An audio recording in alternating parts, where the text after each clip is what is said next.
All right, thank you everyone for being here. This is our report webinar on transportation electrification in the Southeast that was released this morning by us at the Southern Alliance for Clean Energy and Atlas Public Policy. We are hosting this webinar today and we'll be hearing from Stan Cross, who's the Electric Transportation Policy Director at the Southern Alliance for Clean Energy, and Nick Nigro. Sorry, Nick, I don't think I've ever asked you how to say that. Hopefully that was right. He's the founder of Atlas Public Policy. Just a few housekeeping things before we get started. We are taking questions in this webinar. If you do have a question, please submit it using the Q&A box at the bottom of your screen. We will not be monitoring chat. This webinar will be kept to an hour, so if by some reason we don't get to your question, we will hold on to it and follow up with you following the webinar. This webinar will be recorded, so if you need to hop off for any reason, then we'll send it to you in a follow-up email, as well as the report itself and a companion blog post. We invite you to also join us for a webinar tomorrow. It's on a report that we released last week. It's just SACE in-house, and it is retained transportation fuel spending in the Southeast, and it looks at electric vehicles versus internal combustion engine vehicles. And that webinar is tomorrow morning at 10 a.m. Eastern Time. We do ask that when you are submitting questions, if you're with a media publication, if you could just denote that in your question. And with that, I'm going to pass it off to Stan Cross to take us away. Thank you, Kate, and welcome everybody. It's an honor to be speaking with you today about this transportation electrification in the Southeast report. This is our second annual report that we've done in partnership with Atlas Public Policy. You can advance the slide, Nick, that'd be great.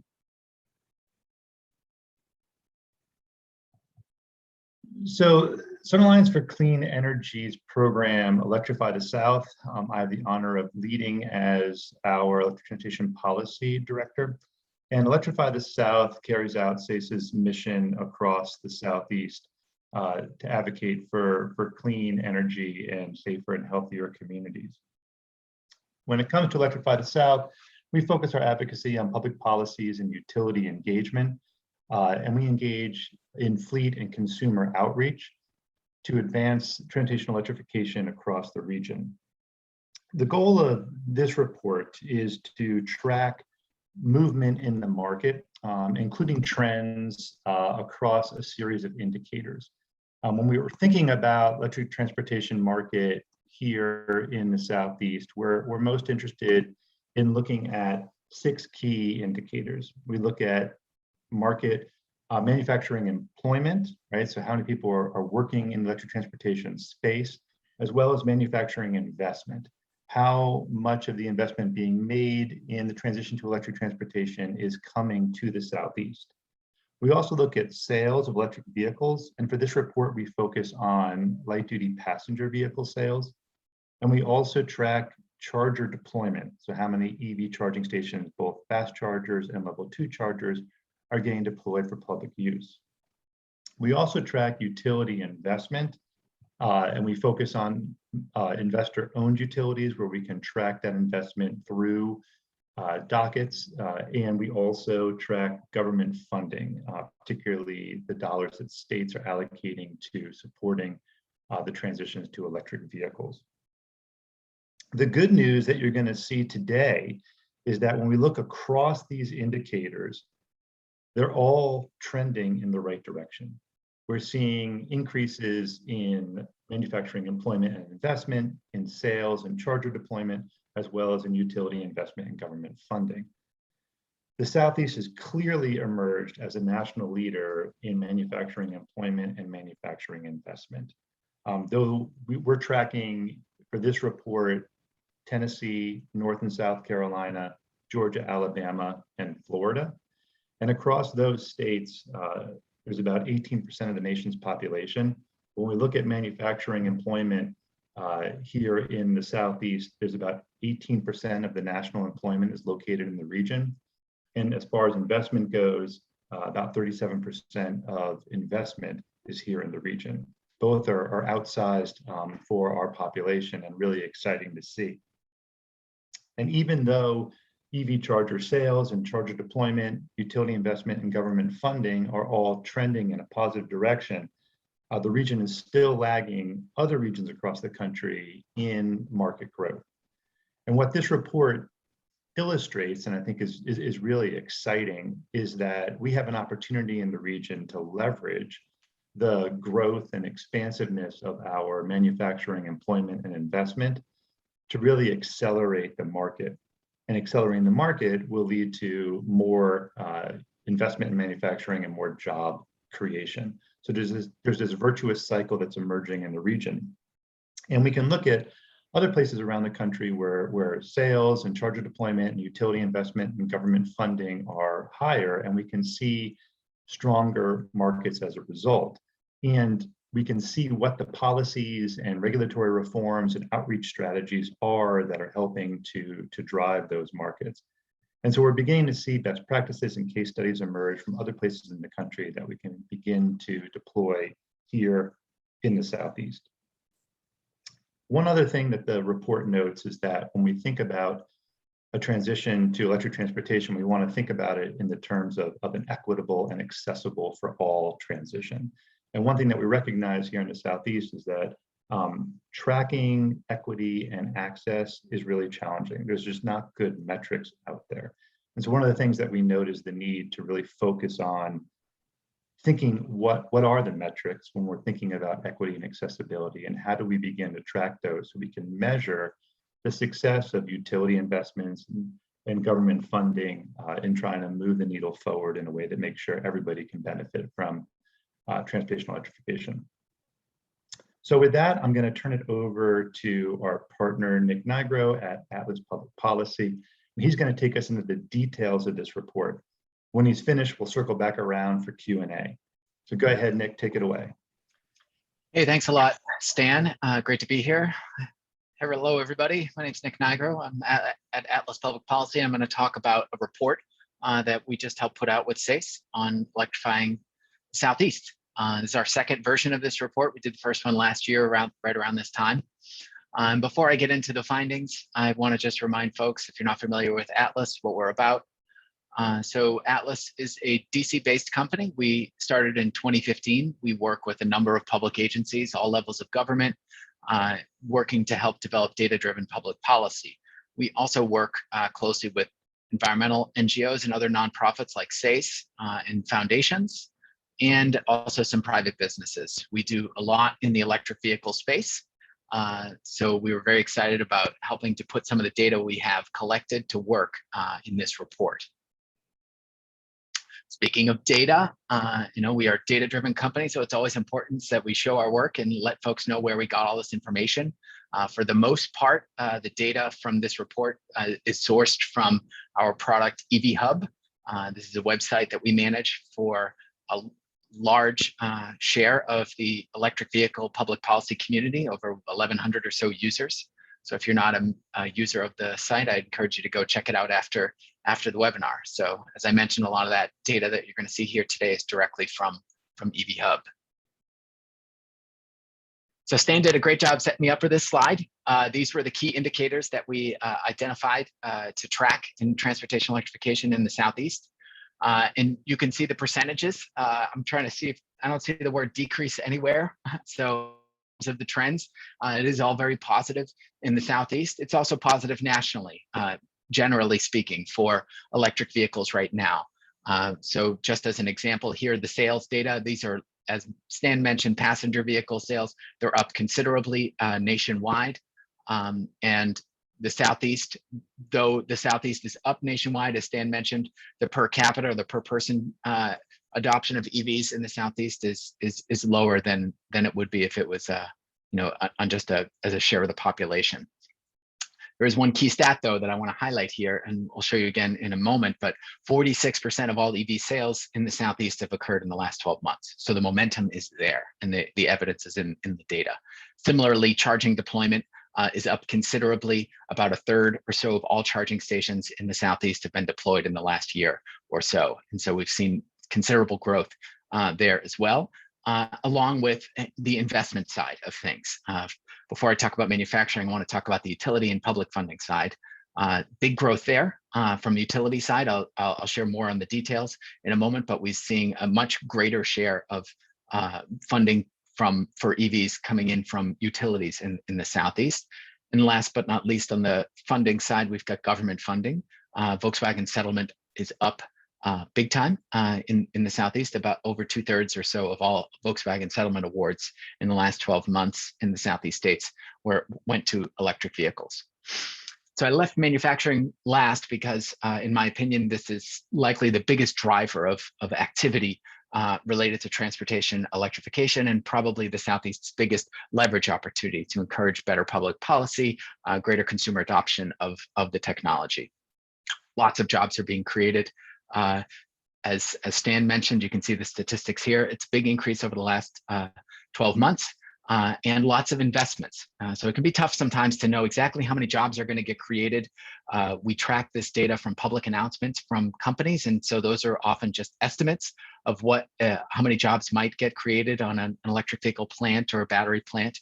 But the dollars are more solid, and what you can see there is there's a considerable larger share of dollars from a national investment standpoint going into the Southeast versus the population. A reminder is only 18% or so of Americans are in Southeast states, but 37% of the investment that we've tracked for manufacturing of vehicles and batteries is going into the Southeast. Very positive developments there. So sales, that's probably what most of the headlines you see in the press these days are about for EVs, and they're doing very well. Passenger EV sales across the country are up considerably. We've had record-breaking month-over-month sales for all of 2021, and that's no different than in the Southeast. You can see the bars here towards the end, the 2020 and 2021 timeframe are all shooting up now, and that's a great sign as manufacturers are introducing more and more vehicles. As I mentioned, 46% or so of all EV sales that have occurred from 2010 to today have occurred in the last 12 months. So talk about momentum.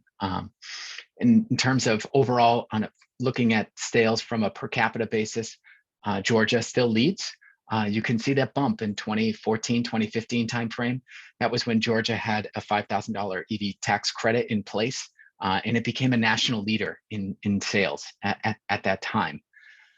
So once that tax credit was removed or ended, you can see the sales sort of tapered off very quickly at that point, but there's still some lingering history, legacy, if you will, of Georgia there as a leader in per capita deployment. But just like the other states in the Southeast, it's enjoying a renaissance, if you will, for sales. It looks like it's approaching just its peak back from for this past quarter compared to when it was a national leader in 2015.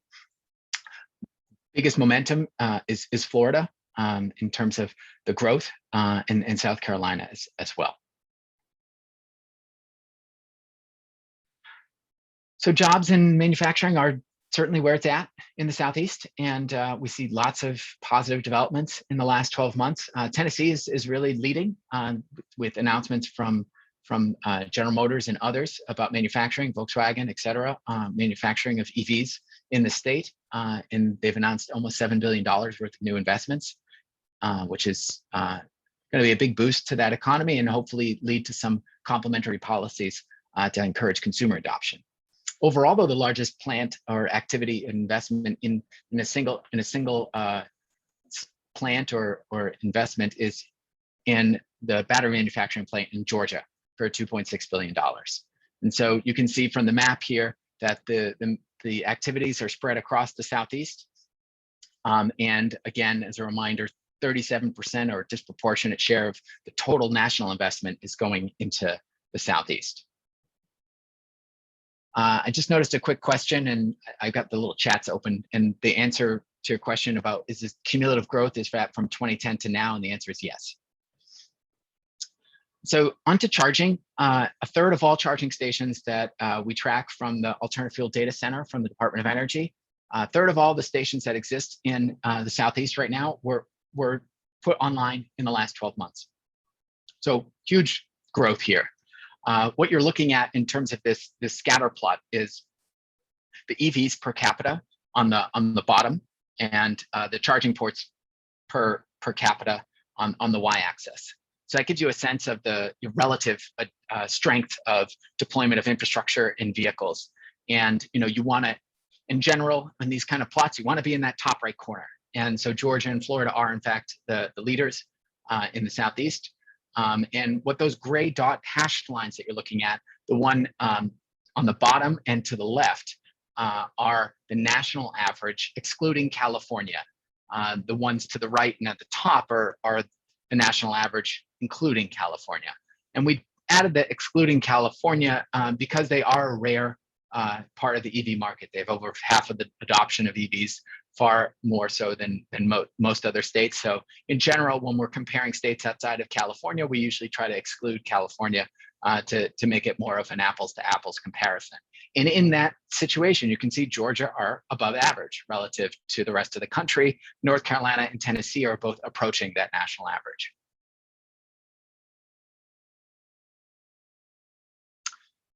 So one of the major opportunities and growth areas in infrastructure deployment is from the electric utility industry, in particular the investor-owned utilities. In our 2020 report for SACE, with SACE, we tracked about $32 million or so of approved investments in Southeast states. And that was about less than 1% of the total investments around the country.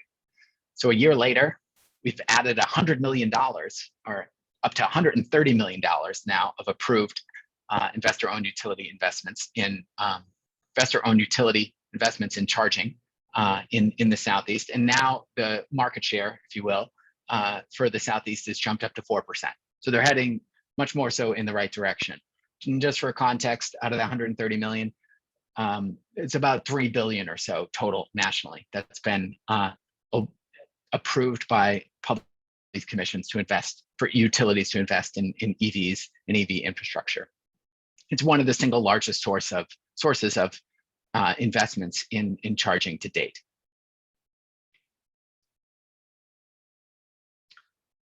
So last, on the public funding side of things, the big opportunity and the big area of funding for Southeast states so far has been the Volkswagen settlement. That's been the largest source of funding, at least across all the different use cases for electric vehicles.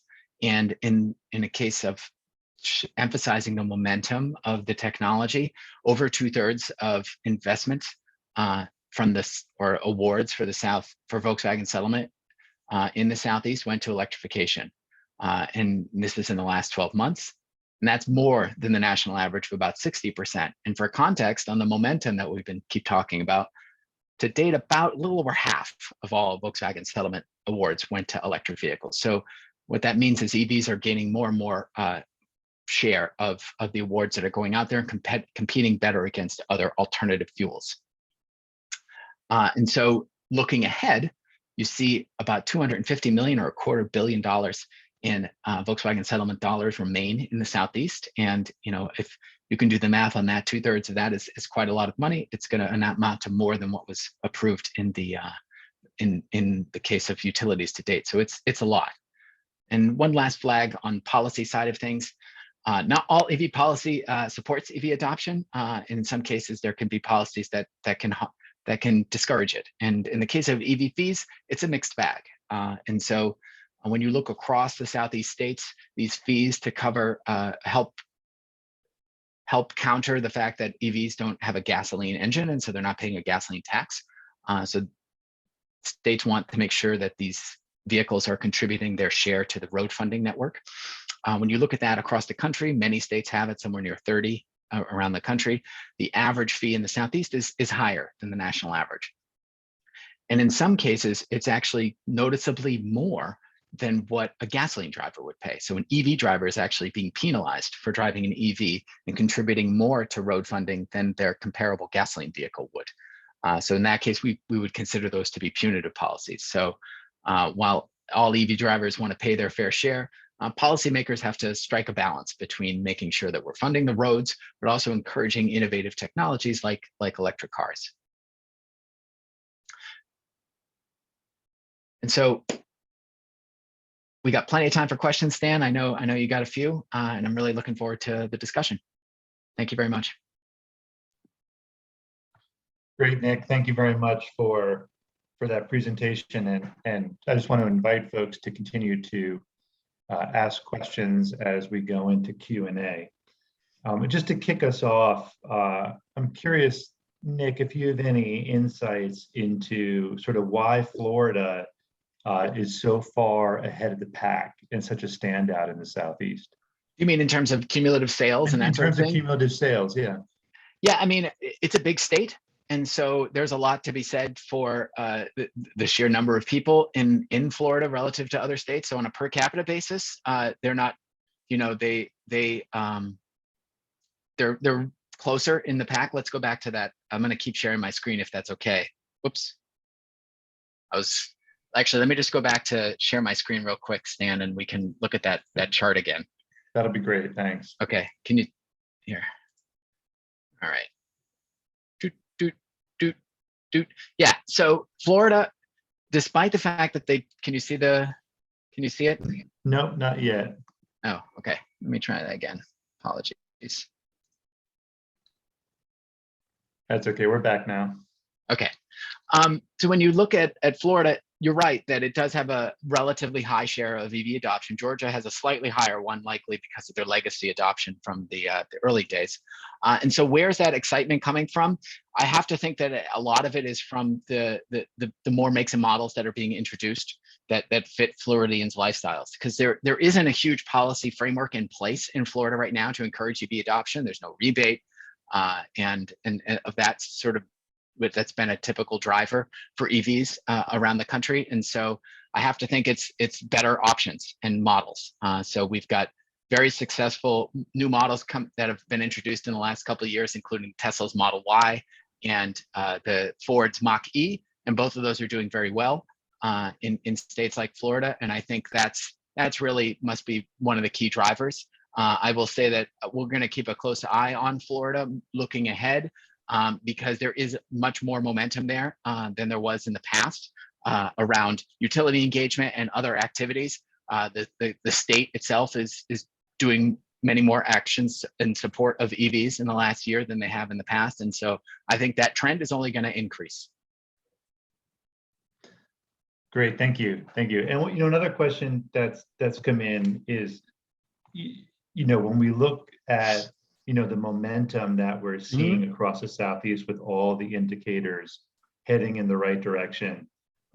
What does that mean, in terms of the state of the market? Like, I think that the graph that you were just showing is really powerful and kind of seeing those national averages.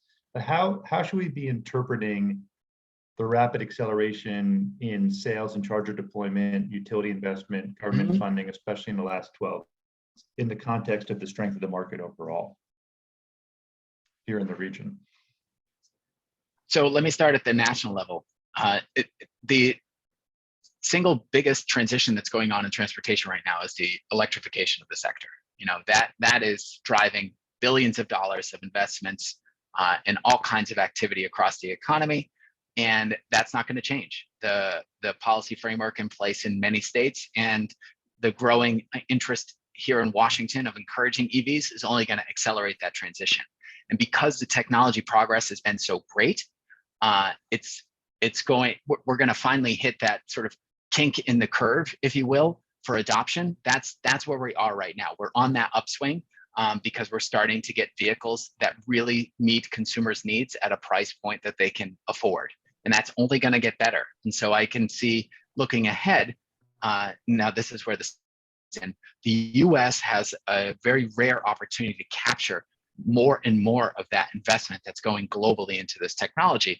And that's up to us as policy people to ensure that the environment is conducive to those investments. And the Southeast has done a really fabulous job of making their business environment friendly to building vehicles, particularly those of the electric kind, batteries, manufacturing of even charging stations and vehicles.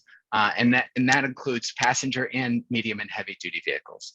And so I think it's an opportunity for the Southeast to really take hold as a clear leader in EVs, because right now it's going to be a hot competition between the states in the Midwest and more of the states on the western part of the country that are also trying to build up their manufacturing base. And so, and the way you do that in my opinion, at least, is not only making your policy environment conducive to manufacturing vehicles, but also to buying them.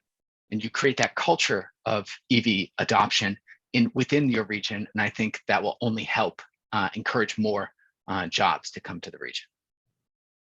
Yeah, I agree. Well said. Well said. And when you were speaking to the issue of EV fees in the Southeast, sometimes being greater than we see elsewhere in the country. And I'm wondering if, as you all are tracking, nationwide, how states are making up for EVs not paying gas tax. Are you finding examples where that effort to recoup that funding is more equitable and more fair, so that EV drivers are in fact paying their share and not being penalized? So it's a great question. It's a real big challenge because, as the conversation here in Washington heats up and there is an actual chance for a quote unquote infrastructure bill, more people are recognizing how poor the state of our infrastructure is nationwide. So Americans, I think, rightfully want to contribute to repairing our roads, bridges, transit, et cetera, and making sure that we have that first class transportation infrastructure. And therefore, I think EV drivers also want to pay their fair share. They don't want to be trying to cheat the system by not paying in to it. The reality is a large share of the funding for roads and bridges and transit don't come directly just from the gas tax. They come from sales taxes, they come from general use taxes. And unfortunately, in the case of Washington, a lot of it is deficit spending right now. And so we are all already paying our share in a lot of ways. And so what that fee needs to look like has to reflect, what the state wants to encourage, whether they want to have a user-based system where, the user pays, which is historically how it's worked. But as we've progressed, policymakers have been, let's just say, uninterested or unable to raise these user fees to reflect the true cost of using the system, and the user-based mechanism has eroded in terms of its share. And so what is fair needs to be defined broadly across society. It can't be looked at just within EVs. We have to look at the entire system and decide as a society, how do we want to pay for roads and bridges in a way that's fair. And that's where I think the conversation needs to go in the near term. Is it needs to be elevated and not looking at different user segments as saying, well, they're not paying gas tax, therefore they're the problem. Anyone who runs the numbers knows that the primary problem is inflation. And the secondary problem is the increasing fuel economy of the vehicles because they're paying less gas tax. And so we have to look at this more holistically.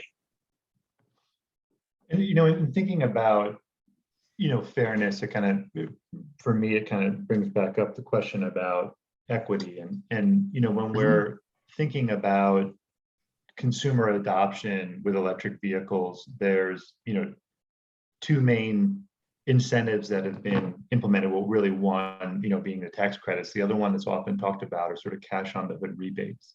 When we think about, what we saw in Georgia when they had a tax credit in place, back in 2013-14 timeframe, and that drove up sales. What's not clear is if it drove up sales equitably or if it drove up sales for people who had the ability to take advantage of a tax credit because they had a tax liability. So when you're tracking, across the country where tax credits are being used, or if you're tracking places where cash on the hood rebates are being used, do you see either strategy as being better than the other when we're thinking about a more equitable and just transition to electric transportation? That's a great question. And, there's a couple of places you want to start when you're talking about vehicle purchasing and recognizing what the market looks like, because the vast majority of people who own and operate a vehicle don't buy a new car. A lot of the people are purchasing their vehicles from the used market. And so when you're trying to expand the tent for electrification, you have to acknowledge what the market is today. And so you have to balance the interest of trying to get more used vehicles, more used EVs into more segments of the population with the encouragement of more new vehicles being EVs.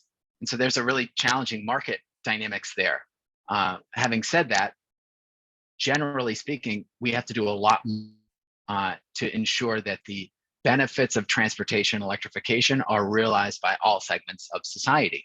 And that is part of vehicles incentives, like you said, and rebates are generally better than tax credits.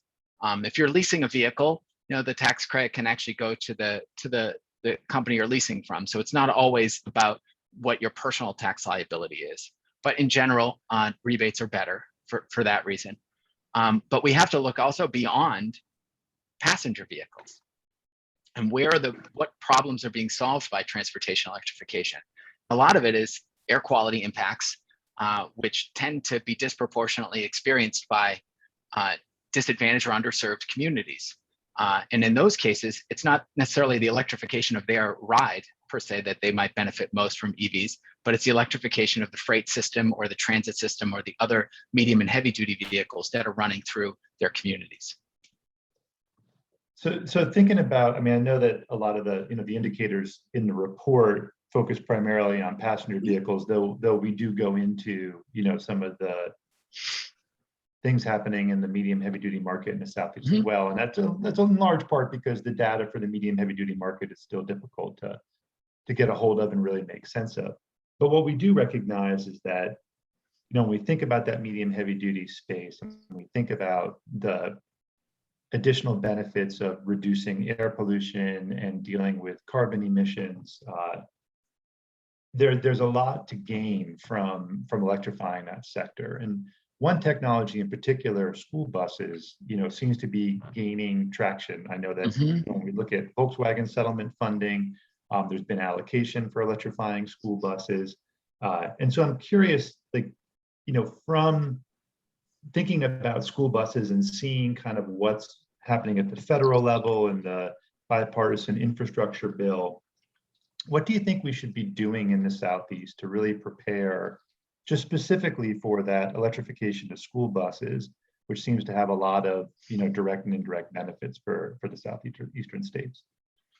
So there's momentum, as you mentioned, electric school bus deployment in Florida, big investment there. And so clearly what's happening with school buses is very exciting to me, in part because the school bus is one of the potentially the best demonstrations or opportunities for the second life or the second use of vehicle batteries.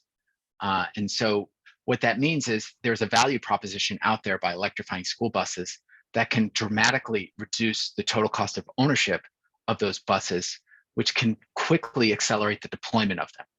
Everybody wants children to be riding on emissions-free transportation, right? Of course, that goes without saying. And I think that just that the sentiment that there's an opportunity to do that for kids is driving a lot of interest. But what's also driving interest is the economics of it and the fact that it's a much better value proposition. When you look at what is a school bus being used for on a daily basis, besides traveling, taking kids to school, it's sitting idle for many hours a day, but many months of the year. And it's that opportunity that could be captured by grid services, the utility, and others, third parties, to dramatically lower that total cost of ownership and accelerate the deployment. And I think that's what we're going to see in the near term. And when it comes to, you mentioned federal bills, the bipartisan infrastructure package has $5 billion for low and no emission buses. And so as EVs the batteries continue, the cost decline comes, EVs will compete better on the low, quote, low emission side of things and be able to capture more of that $5 billion. And I think we're well positioned to accelerate the adoption of the school buses with these kind of federal funds and the Volkswagen funds. But I think that it's that third party business opportunity where that could really combine to make school buses far more competitive more quickly. I think there's something like almost 500,000 buses around the country, and just a few percent at the most are electric right now. So we have a long way to go, but I think we're positioning ourselves well to accelerate that. Yeah, it is exciting, and it's exciting to see utilities beginning to look at how school buses as a particular technology and use case can be used to deliver grid benefits as well. And I know that we've got a pilot project in North Carolina that Duke Energy is beginning to roll out, and a larger pilot program they proposed to help get more electric school buses out on the ground so we can test out some of those capabilities. And I know up in Virginia, though not included in this report, Dominion Energy's done some good work there too, and beginning to see how they can serve as a grid asset. So it's going to be really exciting to see what happens there. One question that's come in, is kind of getting at this idea as we see government investment, right, government funding increasing. Question is sort of to what degree does government play a role subsidizing this transition, particularly EV charging infrastructure? And often I think there's sort of this tension between both on the utility investment side, but also on the government funding side, that these subsidies somehow run in competition with the private sector. So can you talk a little bit about how infrastructure is getting funded in the Southeast and nationally, and how government funding or utility investment is helping to deploy that infrastructure? Yes. Let me start with a quick story in California, and that will help set the stage, I think, for what's actually happening everywhere. Back in 2010, before the EVs were on the road, it was unclear who was going to fund the infrastructure, for sure. People had different ideas. Utilities tried to get in the game, if you will, early on. And the Public Utilities Commission in California said, nah, let's see how this thing goes with the private sector. Let's see what they can do as the EVs start to get onto California's roads. We got vehicle adoption programs in place. So the private market should be able to satisfy the infrastructure needs. Fast forward a few years, what was evident from the data was that the market in California was growing inequitably. Concentration of EVs in certain segments of the population, infrastructure was not meeting the needs of the potential vehicle drivers in other parts of the state. They refocused and said, the utility does need to play a role. And over time, what that's happened since then in California, elsewhere, is the utility is playing a role in different segments of transportation electrification, and not necessarily just the provider of last resort. It really kind of depends on the market conditions.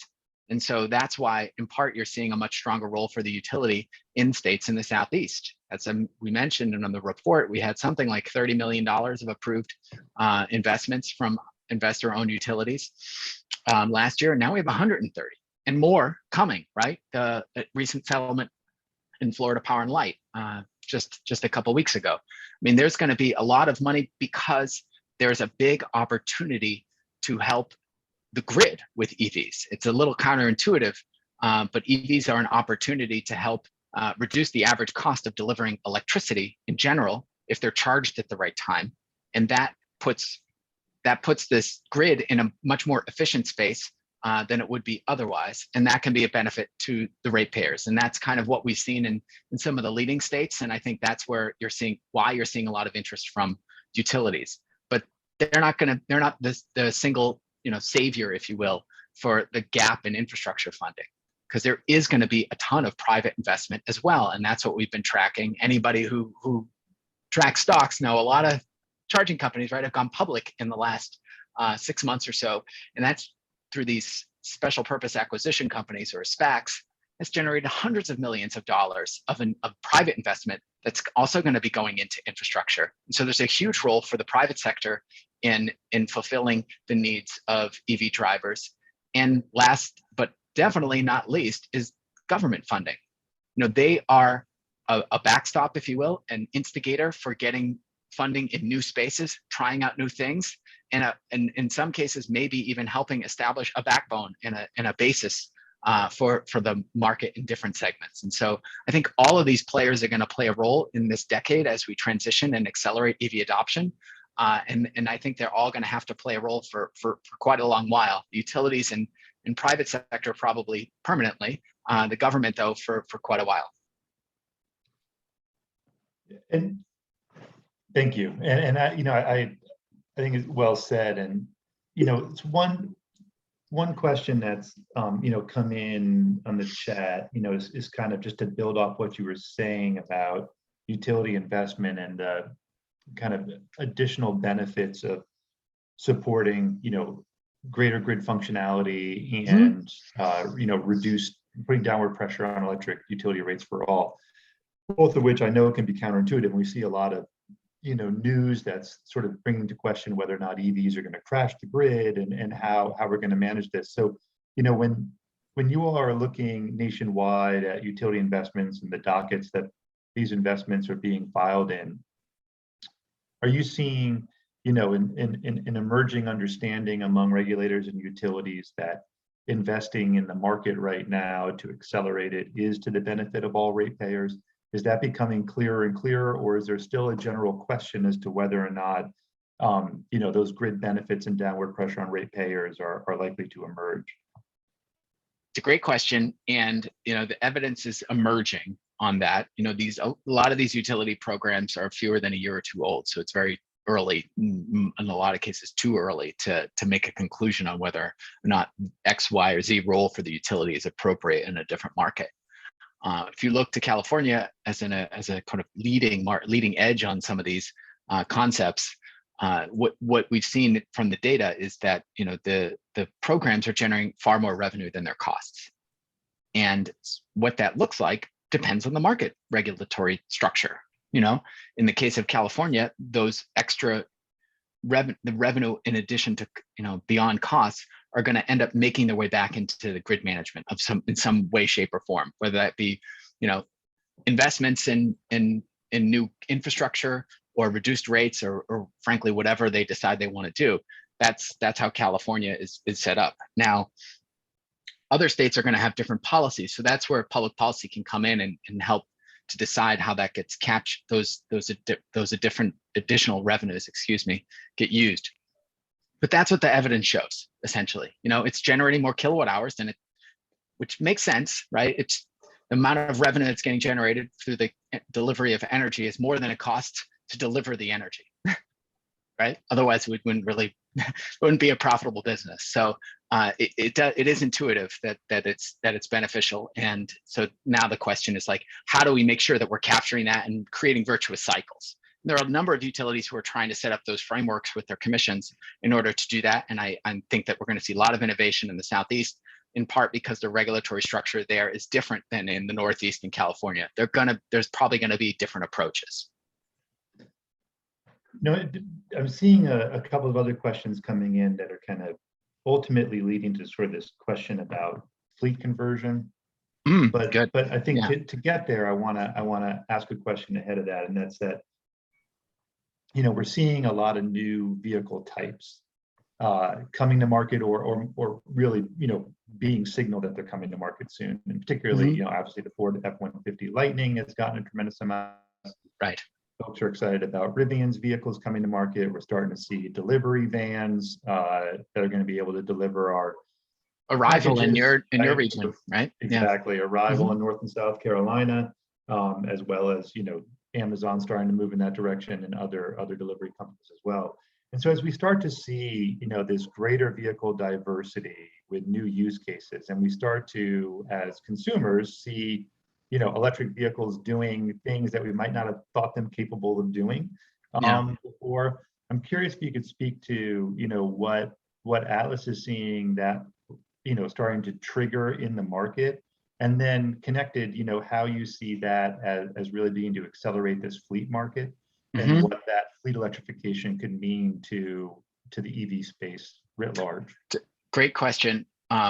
So what's interesting about the fleet business case is it brings us back to the beginning of the storytelling for electric vehicles. And it's a very complex story for regular consumers to wrap their heads around, because it's counterintuitive. You pay more for an asset up front, the vehicles cost more, but they cost less to operate. So on the total cost of ownership basis, you might save some money. And that it's the might part that can be really challenging for individual consumers to consider when they're buying a vehicle. Fleets, that's their game. They live and breathe by total cost of ownership and running spreadsheets to make sure that cash flow is good and all of that sort of thing, and they're capturing as much savings as possible. So as soon as those total cost of ownership numbers start to look positive in different use cases, as you mentioned, the different use cases of medium and heavy duty, you're going to see rapid adoption of the vehicles because they're going to want to save money. And that's the way it looks. And the numbers that we've ran, whether it be for the state of Washington, we did a project for the legislature up there looking at the electrification potential of all the publicly owned vehicles up there, or the analysis we just released on the federal fleet. There's a very strong case for a number of different types of vehicles over the next 3, 5, 10 years, where almost every segment could be electrified cost effectively. And it's here again where we have to consider the fact that the utility needs to be a part of this process, because when you look at what some of these fleets are, they are huge, huge power loads, megawatts potentially at a single site at a depot. And so you need to be able to plan for that. And so you need some notice. And this is where regulatory reform is probably going to be necessary, because when those TCO transitions occur, where it's like, oh, it's cost effective to do these vans, where are they? And the fleets are trying to purchase them. The utility has to be ready for it then. The grid has to be ready for it then, not 18, 24 months from now, following like a rate case or something. They have to be ready then. And so that kind of dynamic way of operating is not necessarily like how the grid has been, managed for the last several decades. And so that's going to be a big part of the policy challenge we face in the near term as these TCOs start to become positive for EVs. When we think about policy challenges and we think about the rapid growth in the market, one thing that we recognize in the Southeast is that there's, when we look at tracking the indicators, we also track sort of how many models of EVs are available. Mm-hmm. Right. So there's the number of models in market, which I think is up over 60 now. And then there's the number of actual models available in the showrooms here in the Southeast. And some of that, model availability is driven by mandates that the 13 zero emission vehicle states have in place, states that follow California's clean air standards instead of the US clean air standards, and California's being more stringent requires auto manufacturers to sell more EVs in those states. Mm-hmm. And so, having family in Connecticut, when I go there, which is, a state that has a ZEV mandate, it's amazing how many EVs are on the floor, if you will, right? Mm-hmm. All the different trim levels, all the different colors. It's just a very different experience than you see at most dealerships in the Southeast.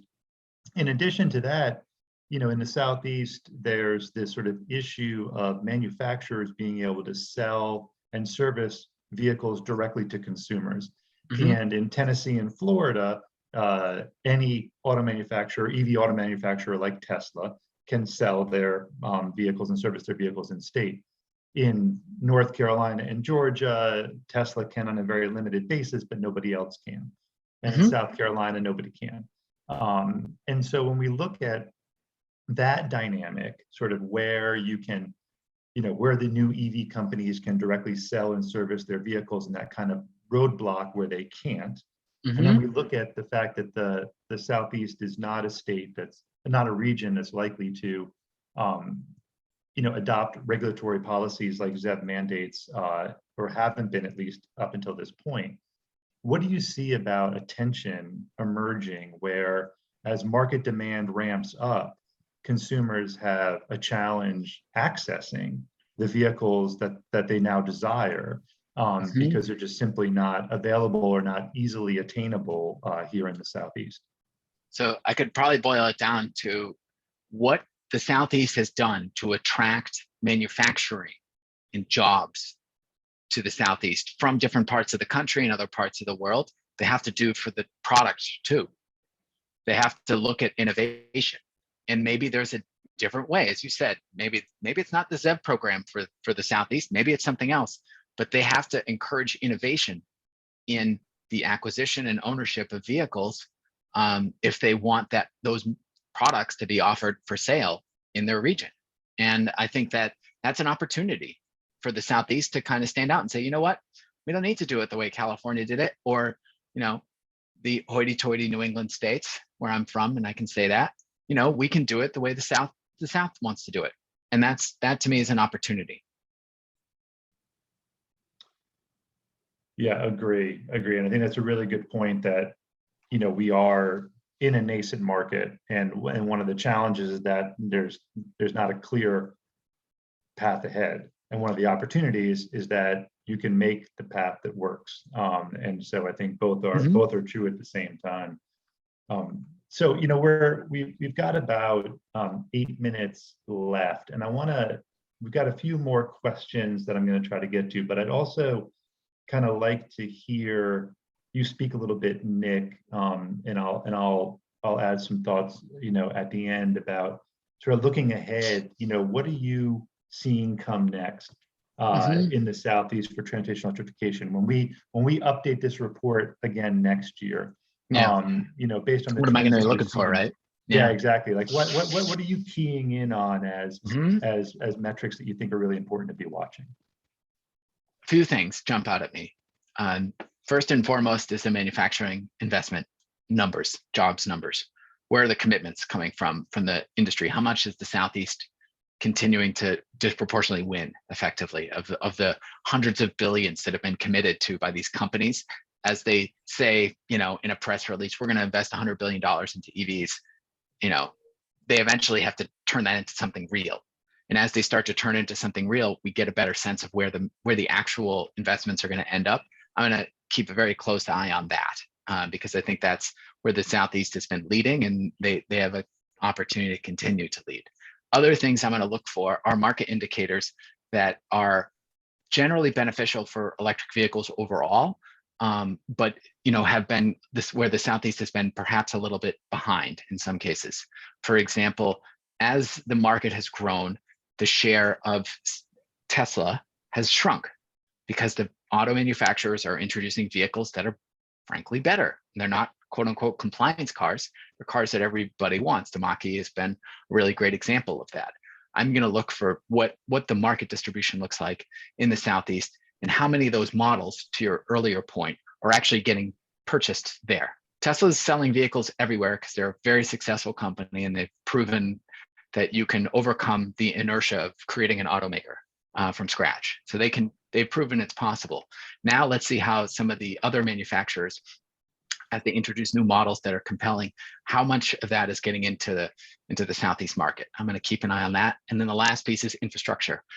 Where is the infrastructure getting deployed? What kind of infrastructure is getting deployed? Is it, box checking exercise to just deploy some level 2 charging at a parking spot, a parking rest stop or something like that? Or is it setting up a backbone for a really robust EV market?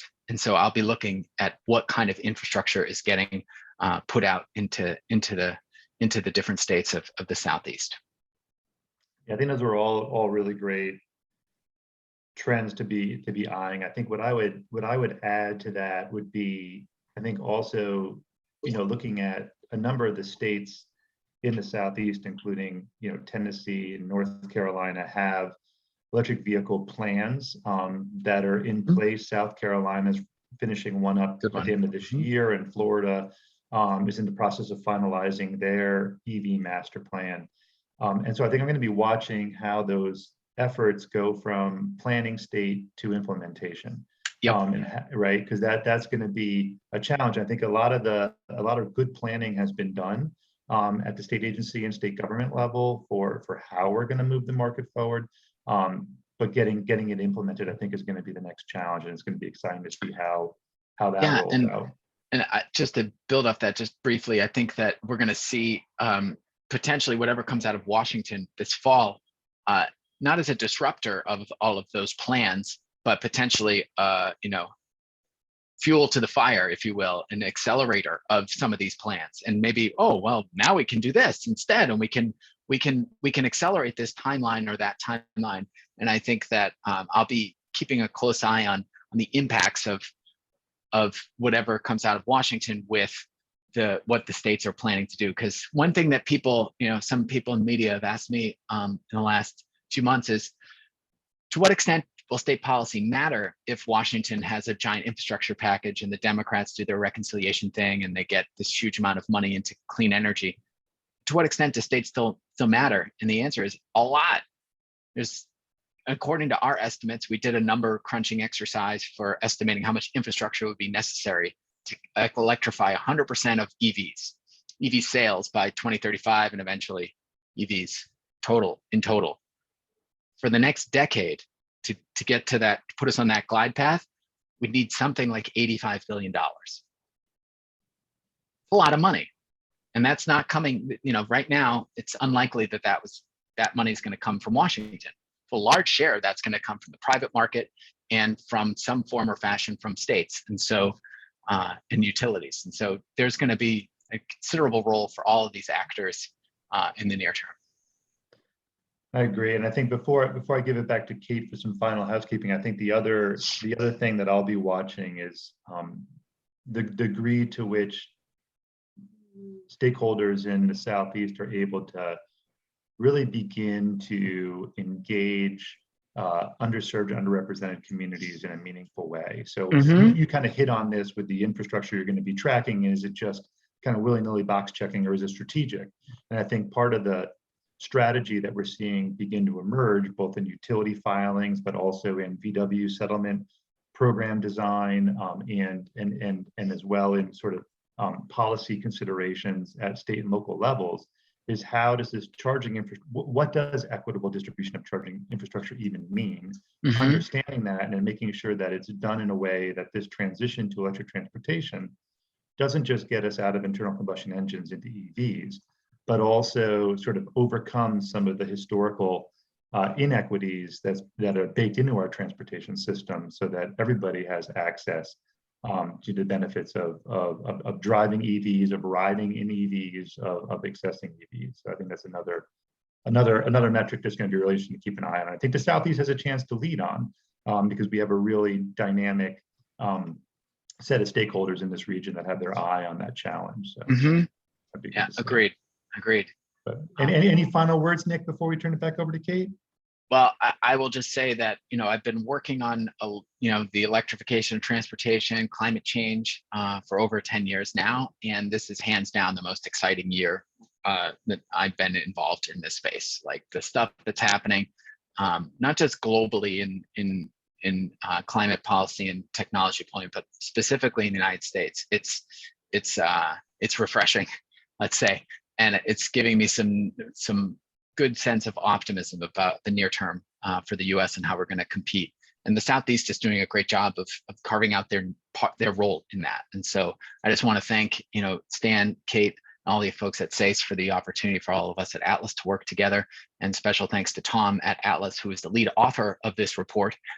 He just started at Atlas a few months ago, so there was drinking from the fire hose, if you will, and he did a great job, and along with Kim and Spencer and others at Atlas who helped him out. And so thanks again for the opportunity to work together. Absolutely, we appreciate it. And I'm going to turn it back over to Kate. So thank you everybody on the webinar for participating, and if we didn't get to your questions, we'll follow up via email. So Kate, take us out. All right, yeah, that's the majority of what I was going to say, is that this was probably one of our most active Q&A sessions that we've ever had on a report webinar. So kudos to Stan and Nick for hosting a great Q&A section, and for Nick and his team, especially Tom, for putting together this wonderful report with us.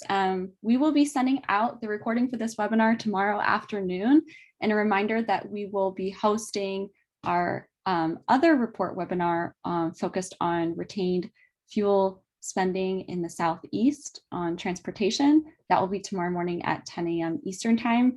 You can find both of the reports on our blog right now. Just go to cleanenergy.org/blog, or you can find them on Atlas's website as well. Thanks everyone for joining us today. And if you didn't have your question answered, we'll follow up. But if you have a specific question that you didn't ask in the webinar, feel free to reach out to report authors. Thank you so much.